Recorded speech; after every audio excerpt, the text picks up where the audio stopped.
Friends, good evening. आज का हमारा टॉपिक है वाक्यांश और उपवाक्य, यानी कि फ्रेज एंड क्लॉज। अभी जो पिछली क्लास थी हमारी, वो थी types of sentences bye its structure and means.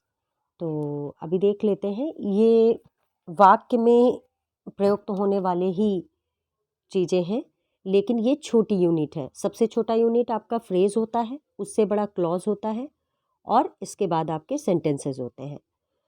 तो फ्रेज को हिंदी में कहते हैं वाक्यांश और क्लॉज को हिंदी में कहते हैं उपवाक्य। बस आप फ्रेंड्स ये ध्यान रखिएगा कि जो आपका फ्रेज है वो क्लॉज से छोटा है। ये क्लॉज से छोटा है, फ्रेज छोटा है और क्लॉज बड़ा है। यानी कि एक क्लॉज के अंदर फ्रेज हो सकता है, फ्रेज के अंदर क्लॉज नहीं होगा। ठीक है, आप इसको ऐसे समझ लीजिए, सबसे पहले फ्रेज है, उससे बड़ा क्लॉज है, और सबसे बड़ा आपका सेंटेंस है। पी से फ्रेज, सी से क्लॉज और एस से सेंटेंस। तो हम ये कह सकते हैं दोस्तों कि एक क्लॉज में फ्रेज हो सकता है, इसके बाद एक सेंटेंस में एक या एक से अधिक क्लॉज हो सकते हैं। ठीक है, तो देखिए इसमें दिया हुआ है, कई बार वाक्य में शब्दों के ऐसे समूह होते हैं जिन्हें वाक्य के अर्थपूर्ण हिस्सों की तरह प्रयुक्त किया जाता है। निम्न वाक्यों में हम ऐसे ही कुछ शब्दों के समूह को देखते हैं, जैसे कि एग्जाम्पल में दिए हुए हैं, he has a good memory, Jack and Jill went up the hill, he has a pen that is made of gold, he has a pen of gold. तो जैसा कि आप देख रहे हो कि ये सेंटेंस है, इनका पूर्ण अर्थ भी निकल रहा है। तो हम ये कह सकते हैं कि इसी के अंदर या तो फ्रेज भी होंगे और इसी के अंदर क्लॉज भी होंगे। इसके बाद फ्रेज की डेफिनेशन दी हुई है, a group of words that is part of sentence and makes sense but does not complete sense is called a phrase. यानी कि शब्दों का ऐसा समूह जो वाक्य में होता है, जिनका कुछ अर्थ भी निकलता है पर पूरा नहीं होता, यानी कि पूरा सेंस, पूरा अर्थ वो नहीं देते हैं। एक वाक्यांश को अलग से एक पूर्ण वाक्य की तरह उपयोग में नहीं लाया जा सकता। मतलब आप फ्रेज को एक वाक्य की तरह यूज नहीं कर सकते। इसमें एग्जाम्पल देख लीजिए friends, the sun rises in the east. तो इसमें जो आप द ईस्ट या इन द ईस्ट देख रहे हैं, ये आपका फ्रेज है। लेकिन क्या इतने से हमारा सेंस निकल रहा है? हाँ, पूर्व में ऐसा कुछ तो निकल रहा है, लेकिन एक कंप्लीट अर्थ नहीं निकल रहा है। जब आप ये बोलते हो the sun rises in the east, सूर्य पूर्व से निकलता है, तब जाकर के एक पूरा सेंस, पूरा अर्थ कंप्लीट निकलता है। इसके बाद let us see whether you know how to solve this problem. तो इसमें देखिए, how to solve this problem, ये हमारा फ्रेज एरिया है, लेकिन इससे हमारा कंप्लीट सेंस, कंप्लीट अर्थ नहीं निकलता है। ठीक है, जब ये पूरा सेंटेंस हम रीड करेंगे या पढ़ेंगे तभी हमारा कंप्लीट सेंस निकलता है। इसके बाद आपका दिया हुआ है क्लॉज। अब क्लॉज में क्या होता है फ्रेंड्स, कि अब आप देखिए इसमें अर्थ निकलता है लेकिन पूरा अर्थ नहीं निकलता है। यानी कि एक वाक्य के अंदर एक या एक से अधिक क्लॉज पाए जाते हैं। जैसे कि फिर मैं एक छोटा सा एग्जांपल दूंगी फ्रेंड्स, कि जैसे कि हमारे स्कूल या कॉलेजेस में हमारे प्रिंसिपल होते हैं, वाइस प्रिंसिपल होते हैं। तो जब हमारे प्रिंसिपल अब्सेंट होते हैं किसी रीजन से, तो जो वाइस प्रिंसिपल होते हैं वो पूरे स्कूल को कमांड करते हैं, उसको देखते हैं। ठीक उसी तरीके से अगर हमारा सेंटेंस अब्सेंट होगा, तो हमारा जो क्लॉज होता है वो एक सेंटेंस की तरह बिहेव करने लगता है। ठीक है, उसका कंप्लीट एक सेंस निकलता है। जैसे कि शब्दों का ऐसा समूह है जो किसी वाक्य का हिस्सा होता है और उसमें अपना ही एक कारक होता है। जैसे कि एग्जाम्पल में देख लेते हैं, please show me how this is done. Please show me how this is done. You can start working when he reaches home. अब देख लीजिए इसमें जो हाउ दिस इज डन, कैसे ये कार्य है, कैसा ये कार्य है, या फिर व्हेन ही रीचेज होम, जब वो घर पहुंचता है, ऐसा करके। तो वह घर पहुंचता है, हम अगर ऐसा बोलते हैं तब भी एक सेंस निकल रहा है, ठीक है। और दिस इज डन, ये कार्य हो गया, ठीक है, जो कार्य हो गया, तो इस तरीके से इसका सेंस निकल रहा है। लेकिन हाँ, अगर हम इसमें ये पूरा सेंटेंस बनाएंगे तो ये कंप्लीट सेंस निकलेगा। Please show me how this is done, कृपया मुझे बताइए कि ये कार्य कैसे हुआ। You can start working when he reaches home, आप अपना कार्य शुरू कर सकते हो जब वह घर पहुंचता है। तो इस तरीके से फ्रेंड्स ये होता, इससे ये सिद्ध होता है कि जो हमारे शब्दों के समूह हैं, ये तो सभी को पता है कि लेटर जब मिलते हैं आपस में तो एक वर्ड बन जाता है, और जब कई वर्ड्स मिल जाते हैं तो हमारे हमारा मतलब एक सेंटेंस बन जाता है। लेकिन सेंटेंस ऐसे ही अचानक नहीं बन जाता है। जब शब्दों का समूह हम इकट्ठा करते हैं तो सबसे पहले शब्दों का समूह जब इकट्ठा करते हैं तो अगर उसमें एक सब्जेक्ट और एक वर्ब है तो वो हमारा क्लॉज होगा। आप एक वन लाइन में अगर समझना चाहें तो आप ये ध्यान दे लें कि देखिए फ्रेंड्स, जब आपका एक सब्जेक्ट हो और एक वर्ब हो तो ये आपका इक्वल टू क्लॉज बन जाएगा। लेकिन जो आपका फ्रेज होगा उसमें या तो सब्जेक्ट होगा तो फ्रेज कहलाएगा, या फिर केवल वर्ब होगा तो फ्रेज कहलाएगा। यानी कि या तो उसमें सब्जेक्ट होगा तो वर्ब गायब होगा, एब्सेंट होगा, या फिर वर्ब होगा तो सब्जेक्ट एब्सेंट होगा। तो आप लोग ये छोटे उसमें समझ सकते हैं कि क्लॉज और फ्रेज में क्या डिफरेंस है। सेंटेंस जो यूनिट है वो सबसे बड़ा है। एक सेंटेंस के अंदर एक फ्रेज या क्लॉज या इससे ज़्यादा क्लॉज पाए जाते हैं, ठीक है फ्रेंड्स। अब आ जाते हैं टाइप्स के बारे में। ये तो आपने क्लॉज और फ्रेज को अच्छे से समझ लिया। अब इनके क्लॉज और फ्रेज के टाइप्स भी आते हैं फ्रेंड्स, तो उसको भी देख लेते हैं हम लोग।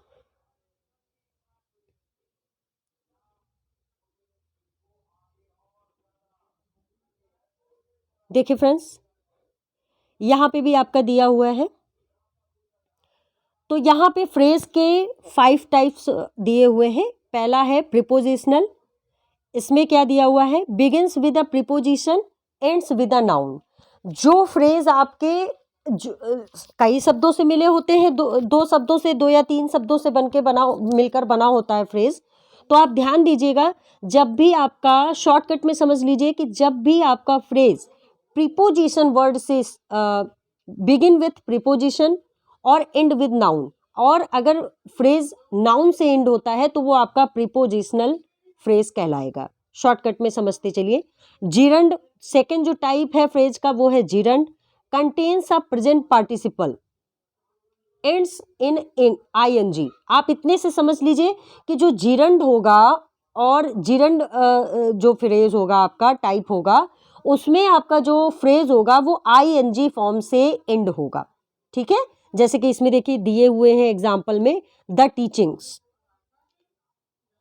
If one is suffering. इसी तरीके से यहाँ देखिए थिंकिंग दिया हुआ है। ये देखिए फ्रेंड्स, ये टीचिंग दिया हुआ है, इधर सफरिंग दिया हुआ है, थिंकिंग दिया हुआ है, नोइंग दिया हुआ है।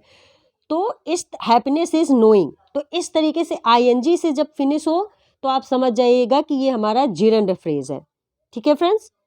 नेक्स्ट है आपका पार्टिसिपल फ्रेज। थर्ड है आपका पार्टिसिपल फ्रेज। देखिए इसमें क्या बोल रहा है, contains a present comma past और परफेक्ट पार्टिसिपल, ठीक है। इन्वर्टेड उसमें दिया हुआ है, ब्रैकेट में दिया हुआ है हैव कॉमा हैविंग, हैज और had plus the past participle. तो एग्जाम्पल में मतलब ये हैव दिया होगा या फिर हैविंग दिया होगा, हैज हैड में से कोई दिया होगा, प्लस साथ में पास्ट पार्टिसिपल दिया होगा, यानी कि जो वर्ब होगा वो आपका पास्ट फॉर्म में होगा। जैसे कि एग्जाम्पल में देख लीजिए फ्रेंड्स, ये हैविंग गॉन दिया हुआ है एग्जाम्पल में, तो इस तरीके का अगर होगा हमारा फ्रेज तो आप समझ जाइएगा कि ये पार्टिसिपल फ्रेज है। ठीक है फ्रेंड्स, नेक्स्ट है आपका जो टाइप है वो है इन्फिनेटिव।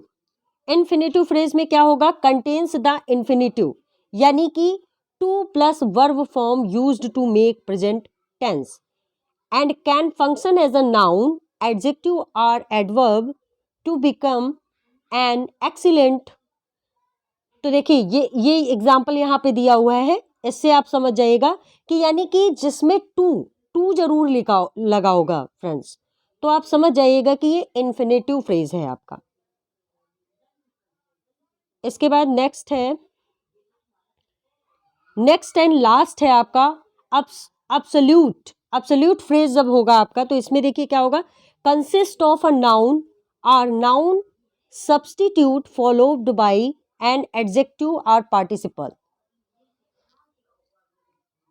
तो देखिए फिर से, consist of a noun or noun substitute followed by an adjective or participle, although the phrase refers to the rest of the sentence, it is joined to the main clause by a comma, not by a preposition or subordinating conjunction। देखिए इस पे ध्यान दीजिएगा कि इन्होंने सबसे जो shortcut बात आपको ध्यान रखनी है कि जब भी इस तरीके का फ्रेज होगा तो जब वो दूसरे सेंटेंस से या किसी क्लॉज से या सेंटेंस से ऐड किया जाएगा तो एक कॉमा जरूर लगेगा। आप कुछ मत ध्यान रखिएगा, तो ये बात जरूर ध्यान रखिएगा।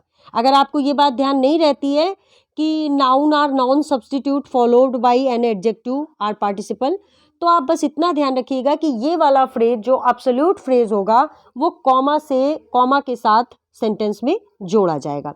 देखिए एग्जाम के पॉइंट ऑफ व्यू से हमें पता है चीज़ों को ट्रिपिकल नहीं बनाना है, उनको आसान भाषा में समझना है ताकि एग्जाम में देखते ही हमें पता चल जाए कि ये कौन सा क्वेश्चन है या कैसे इसकी सॉल्विंग होगी। इसके बाद नेक्स्ट है आपका क्लॉज हम लोग पहले ही समझ चुके हैं। इसके टाइप्स देख लीजिए, तो इसके टाइप्स यहाँ पे 2 टाइप्स दिए हुए हैं। फ्रेज के फ्रेंड्स 5 टाइप्स थे, इसके 2 टाइप्स हैं, देख लेते हैं जल्दी से। इंडिपेंडेंट क्लॉज, फर्स्ट वाला है इंडिपेंडेंट क्लॉज। शायद मैंने आपको सेंटेंसेस की जो क्लास थी हमारी उसमें भी हमने आप लोगों को थोड़ा बहुत बताया था, यहाँ पे फिर से देख लेते हैं।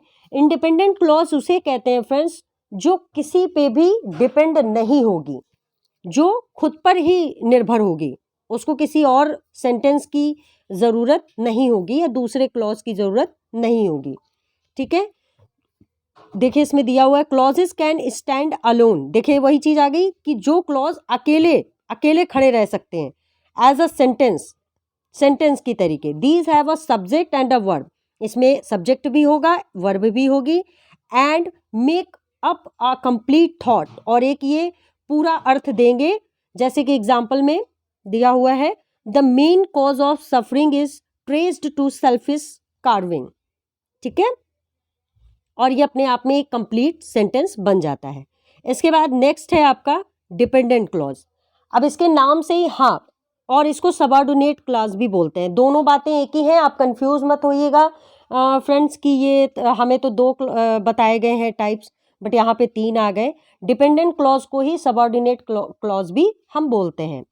तो देखिए इसके नाम से ही पता चल रहा है कि ये निर्भर नहीं, ये दूसरे पर निर्भर रहेगा, ये आत्मनिर्भर नहीं है, इस क्लॉज को किसी दूसरे क्लॉज पे डिपेंड होना पड़ेगा।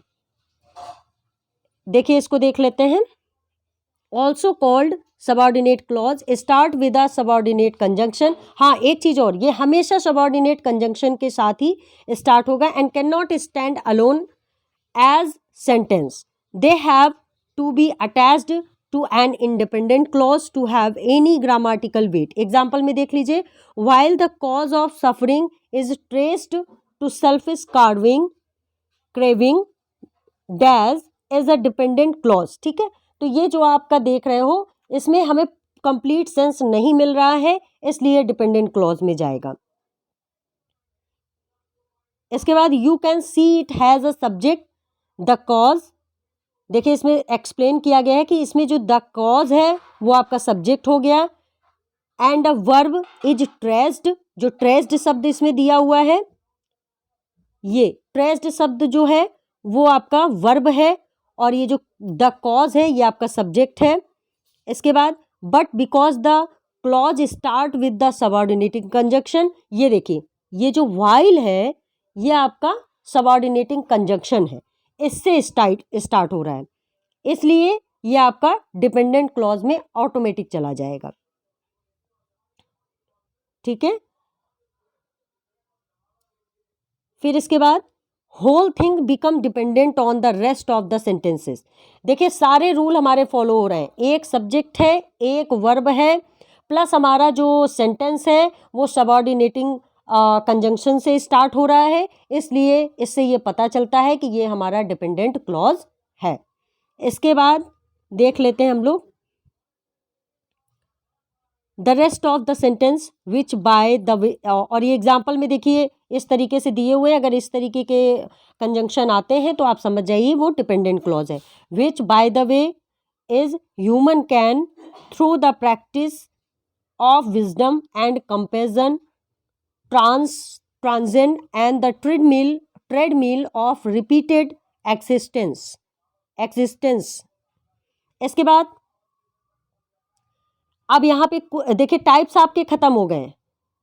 अब यहाँ पे सबऑर्डिनेटिंग कंजंक्शन के कुछ एग्जाम्पल यहाँ नीचे दे दिए गए जिनसे आपको थोड़ा सा, आप चाहो तो स्क्रीनशॉट भी ले लो इनका, कि अगर इन सबऑर्डिनेटिंग कंजंक्शन से कोई क्लॉज स्टार्ट होता है तो आप समझ जाइएगा कि वो डिपेंडेंट क्लॉज है।